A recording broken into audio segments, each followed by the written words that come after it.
You start off with one of my familiar friends in here, which I think is a great tool. I think when we're talking about difficult situations, and I was just reading a book that I showed you before we went on the air, a book on wicked problems, and it was quite an interesting and entertaining and educational book to read, and it kind of talked about the fact that problems are part of the recipe. If you're in business, there is no such thing as not being exposed to certain threats. Kind of like based on the principle, if you don't have any problems, you're not alive. Mm-hmm. Okay. I like the distinction that they made in wicked problems, where they say there's tame problems and there's wicked problems. Wicked problems are problems that are usually a mess of multiple problems that cannot be fixed or have to be continually adhered to. But we're going a little bit into detail. But this tool that we're talking about here is the pestle tool. And one of the things this book said in wicked problems is, if you have a wicked problem, the best way to move forward is to take a slice of that wicked problem and define it and figure out where it is. In other words, take something that's complex and make it simple. Yeah. And this next tool that we're going to be talking about, the pestle tool, right, is a wonderful example of it, right? Probably invented by some American who's in love with acronyms. It was actually not one person. It was developed over several steps by different persons. Okay, good. Yeah. I like that. So it was a collaborative It started effort. It started pest, which is an awful word. Pest in German is the same thing as plague in English, yes, right? Exactly. The Black Plague. Yes, exactly. But this is a great example of a management tool that you can use that's very simplistic in its structure, but creates a great foundational approach to defining chaotic and complex situations, right? Yes. It's a prompt list. Exactly. Yeah. Have you looked sufficiently at the political side? Have you looked at the economical side, at the social side? Don't ignore any of them, because each of them can come with problems for you. Now, I think you saw that I did two podcasts, one with a former American politician and then with a former PM from the UK, and we talked about leadership there.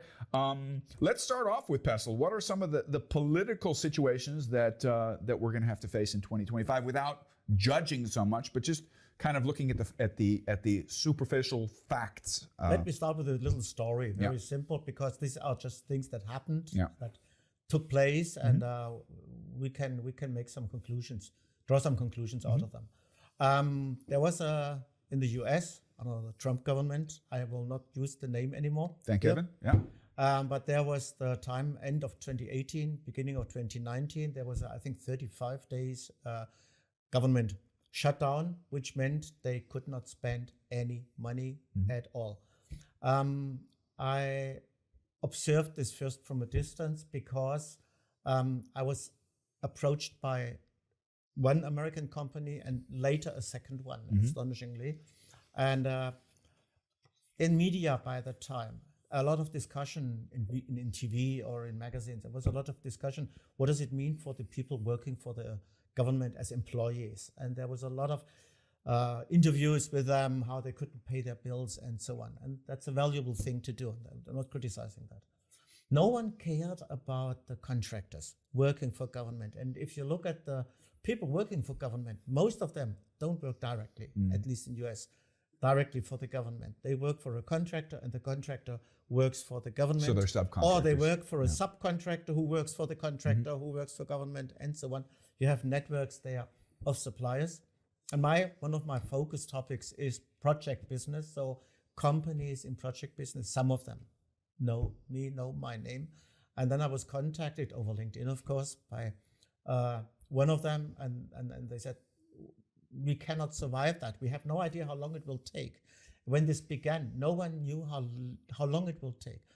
But they had invoices, and the invoices were open for payment, and their contact on the government side told them, we cannot pay it. We don't have the money, and we are not allowed to pay it. It is all stopped now at the moment.